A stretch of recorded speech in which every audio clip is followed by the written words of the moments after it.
Hello everyone, our names are Jessica, Tu-Uyen, and Victoria, and today we are going to explore the theories of Erikson and Piaget and how they affect childhood development as well as development throughout the course of an individual's life. To begin, our first theory was created by Erik Erikson and was applied to personality development of people. Erikson was a German-American psychologist and psychoanalyst who lived from 1902 to 1994. His early studies focused on child development, childhood education, and sexual stages through life. Erikson is best known for his creation of the psychosocial theory of development, which focuses on the human development of personality, which he believed occurred in multiple stages. The psychosocial theory studies the cultural and environmental effects on various personality traits. Erikson believed that there are 8 stages that range from infancy to late adulthood, which describe positive or negative outcomes of personalities. At each stage of development, individuals are faced with crises they must find a way to overcome, or their personality growth will be hindered. For example, in the stage ranging from birth to 1 year of age, it is the responsibility of parents or caregivers to develop a sense of trust within the child. If this trust is not established, children lack the security that is necessary for personality growth, meaning the negative outcome of mistrust is instilled. There are 7 other consequent stages that follow a similar pattern, which are shown in the figure. Each stage presents a dichotomy that results in a positive or negative effect on personality development. An applied example of the stage identity versus identity confusion of adolescent development is illustrated in this example from the popular teenage movie Mean Girls. I cannot stop this car. I have a curfew. You know I couldn't invite you. I had to pretend to be plastic. Buddy, you're not pretending anymore. You're plastic. Cold, shiny, hard plastic. Curfew, 1 a.m. It is now 1:10. Did you have an awesome time? Did you drink awesome shooters and listen to awesome music and then just sit around and soak up each other's awesomeness? You know what? You're the one who made me like this, so you could use me for your 8th grade revenge. God, see, at least me and Regina George know we're mean. You try to act like you're so innocent. Like, Oh, I used to live in Africa with all the little birdies and the little monkeys. You know what? It's not my fault you're like in love with me or something. what? Oh, no, she did not. As you can see from the clip, Katie is faced with the conflict of trying to fit into a popular crowd, which involves changing her identity. Given this dilemma of identity crisis, Katie can either explore the option of being her true self or conforming to social norms, which cause her to be confused with who she actually is as a person, making her plastic. By exploring personal values, beliefs, and goals, an individual can acquire a sense of who they are and therefore form their own identity. Katie struggles with this, since she feels obligated to conform to society instead of exploring her true identity. Next, we are going to dive into Jean Piaget's theory of cognitive development. Piaget was born in 1896 and lived in Switzerland all of his life. He played a great role in education of children and served as the director of the International Bureau of Education. His theory of cognitive development was not largely accepted until the 1960s. This popularization of the cognitive theory led to a greater study of human development.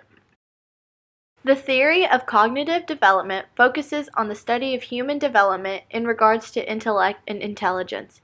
He studied how children acquire knowledge from biological factors as well as interaction with their diverse environments.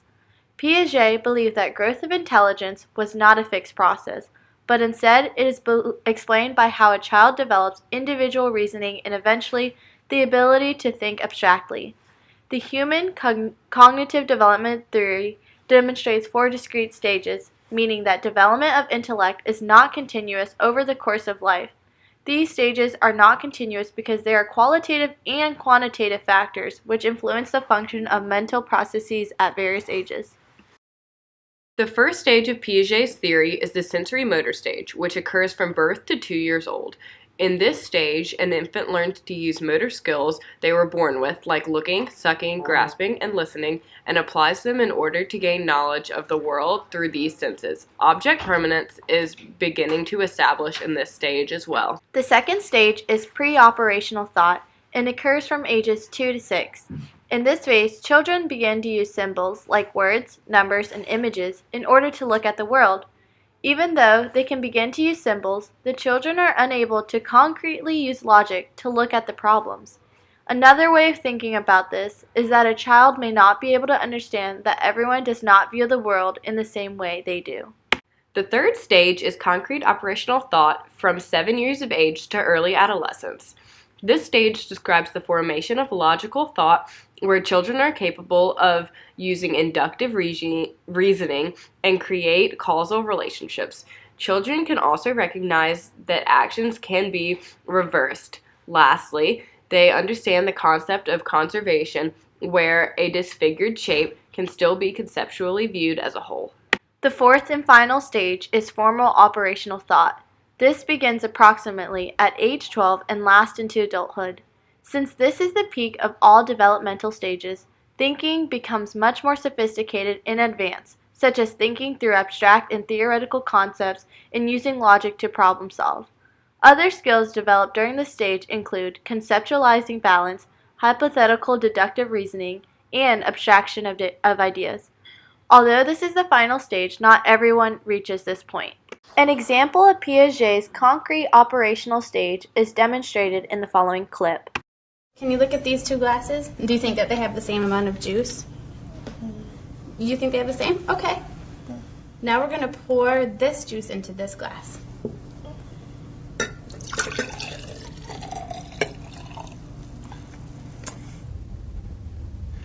Now, do you think that this glass has more juice, this glass has more juice, or do you think that they have the same amount? That one has more. This one has more, and why do you think that this one has more? Because it's taller. In this clip, the child looked at 2 glasses of water and believed they had different amounts in them. The water glass test demonstrated the concept of conservation given that the amount of water remained constant between the 2 glasses. Given that the child was not able to recognize this concept, she has not yet reached the concrete operational stage. Here we have a Venn diagram comparing and contrasting Erikson and Piaget's developmental theories. Obviously, you can see that there are some similarities and differences within both that I will expand upon in the following slides. There are 3 similarities between Erikson and Piaget's theories. First, both theories have stages of development. Although Erikson has 8 stages and Piaget has 4, both describe a timeline of how development works. There are also environmental factors that impact both. Erikson and Piaget both believe that nurture plays a role in individual development. Furthermore, both have challenges that impact development. It is clear that these 2 theories are different most generally because they focus on different aspects of individual development.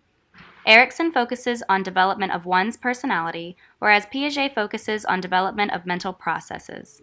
Moreover, Erikson believed that personality development occurred throughout the development of one's life, while Piaget believed cognitive development was completed by adolescent years.